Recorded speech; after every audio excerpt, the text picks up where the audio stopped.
What's going on, Dolphins? It is your boy Dillon, and I got a real short one for you today. Not a whole lot. There was an Adam Gase press conference, but it was super short as well. So it'll be a real short video for you. But here on my end, I got just a little bit, mostly just like injury stuff to talk about. So first of all, Kenny Stills is back at practice today. But there's no guarantee that he'll play in the game on Sunday versus the Jets.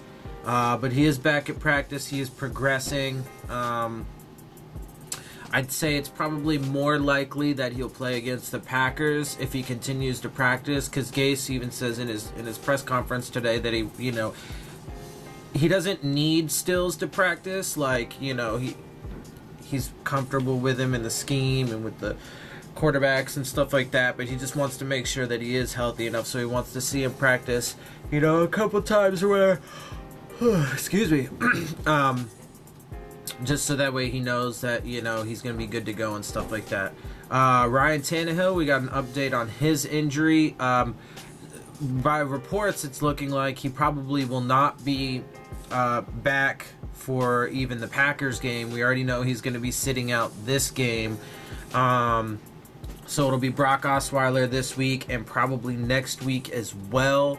But he could come back after the bye week, which would be a good time for sure. I mean, obviously, I would like to have him back before then, but he'll probably come back after the bye week. But that's good. That gives him a good, bit of time to get that shoulder. Anyway, it's a capsule injury, so it's not a labrum or anything like that, rotator cuff, nothing like that. So it's a capsule injury, and it does not require surgery, as they've said before. It just needs to heal up and rest. So hopefully he'll be back after the bye week, at the latest. Getting him for the stretch would be great. Let's see. Charles Harris is going to be out still with that calf injury. And then, man, we just can't seem to get away from it. We have another season-ending injury, yet again. So expect Cordray Tankersley to be put onto IR at some point. Apparently today in practice he tore his ACL. When he was just running with a guy, he stepped weird. That's what Adam Gase says at his press conference. He just, took a weird step or something. Excuse me. Jesus. Anyway, and he tore his ACL. So Cordray Tankersley is now out for the rest of the season, and this season has just been a mess of injuries. And people can say what they want, but that has been, I know there's next man up mentality and, no excuses, but that has been a major factor in, the way that the season's played out. Some of the inconsistencies and the inability of the offense, has contributed to the, offensive line getting decimated, and then our receivers and so on and so forth. The inability to stop the run has been partly contributed to the fact that we lost William Hayes, our best run stuffing defensive end, early in the season, and we've had a ton of injuries along that defensive line. So it's a real thing. Unfortunately, I don't want to say it's an excuse, but it is a reality of the situation, and it is a factor. It's a major factor, and unfortunately we just lost another guy. So it is what it is. It's really not anything we can do about it except keep pushing on. Whatever. There's so many people. The thing is I don't like when people just get so defeatist. Having that defeatist attitude where they're just, it's over, it's done, the season's done. We should just tank the rest of the year and go 4-12, and because we'd be lucky to win 2 games, and we should just get a high draft pick and get a quarterback next year in the first round. Dude, come on, man, that is ridiculous. if you saw in one of my previous videos, I think it was my last one, first and foremost, you know, Tannehill, if he comes back from this shoulder injury and just throws exactly the same, he is not and never has been the problem with our team. Never has been. Never. Not even the first game he played as a rookie, all the way till now, has never been the problem with this team. It's been tons of other things. Offensive line. Yeah, anyway, I'm not going to get into that. Anyway, so it's so disappointing to see how quick people, you know, jump to being so negative. You know, that's really the thing. Is I consider myself to be what I call an eternal optimist, or what people would call an eternal optimist. Look, man, do I ever get down? Do I ever get, you know, disheartened? Sure, absolutely. You know, if y'all even knew the story of my life, you know, I always tell people my best friend in life has always been disappointment. So, you know, I walk hand in hand, stride for stride with disappointment. I understand what it's like, but I make the choice as a conscious, aware, intelligent individual. I choose not to be, you know, so pessimistic, skeptical, and negative all the time. I'm a realist, and I keep things real. You know, if we were to talk about the state of the country and the state of the world and stuff like that, it's obviously a whole other topics. But, you know, if we were going to talk about, I'd be completely real with you, you know, and you know, I'd tell you that, you know, this is the way it is, and this is, you know, it's all there's a lot of bad out there. But then I'll tell you at the very end, but you know what? I got hope. And then I think that, you know, things are gonna turn around and things are gonna get better. You know, I hate how people get so negative and just man, sometimes I feel like they run with the negativity and the hate and the aggression a lot more than they do with the positivity and the love and stuff like that. And it's really disappointing to see. But anyway, you're not going to get that from me. So if you're looking for good vibes and happiness and all that good stuff, make sure you tune in, because I'm going to bring it to you. I'm going to keep it real with you. I'm going to keep it real with you for sure.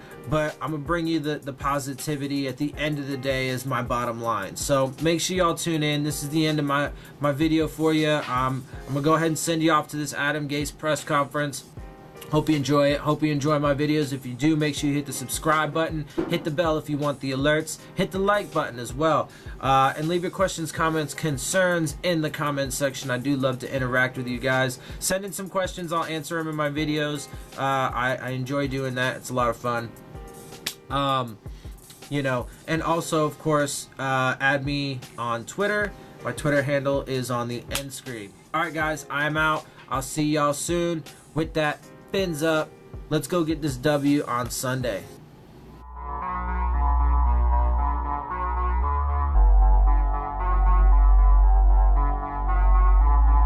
We'll see how it plays out. I mean, I gotta see how he feels tomorrow. It's the second day that always kind of you wait and see.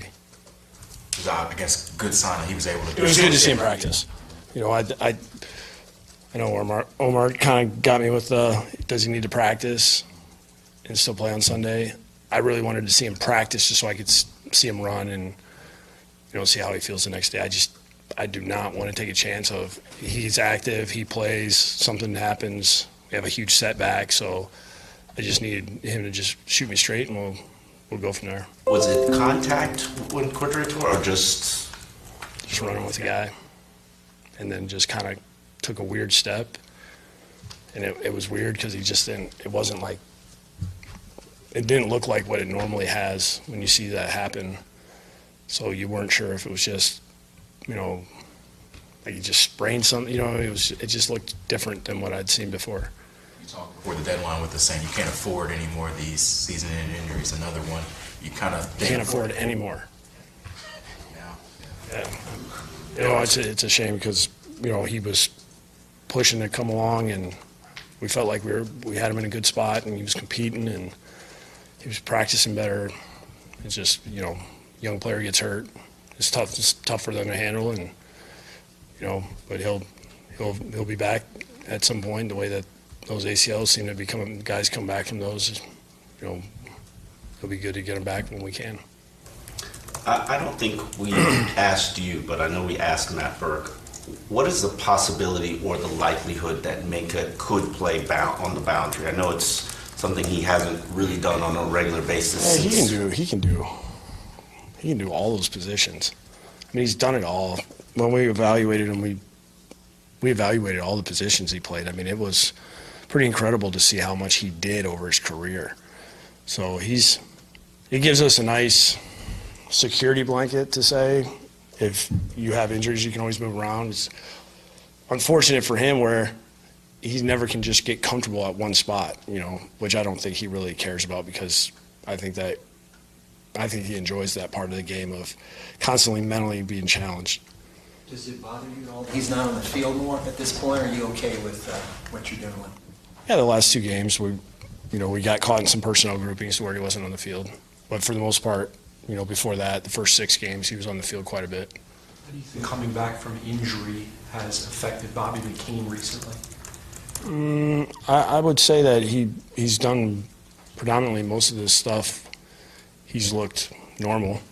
It's probably more just dealing with practice than anything. That's probably, like, he'll never say anything. He'll never say he's hurt or sore or anything like that. He'll fight through it. So, but to me, I don't see a difference in him. Any place we put him, he'll figure out a way to do a good job. Alright guys, you've reached the end of my video. This is the end of the interviews. I hope you enjoyed those. I hope you enjoyed my show. Also, as a whole, if you did, make sure you hit the subscribe button. Make sure you hit the bell if you want to get the alerts. Make sure you hit the like button. And please share your questions, comments, and concerns down in the comment section. I love interacting with you guys. It's for you. This is for you. And also follow me on Twitter at Dillon Tartaro. It's on the end screen. My Twitter handle is on the end screen if you need to know it. And with that, guys, I'm out. I'll see y'all soon. Fins up.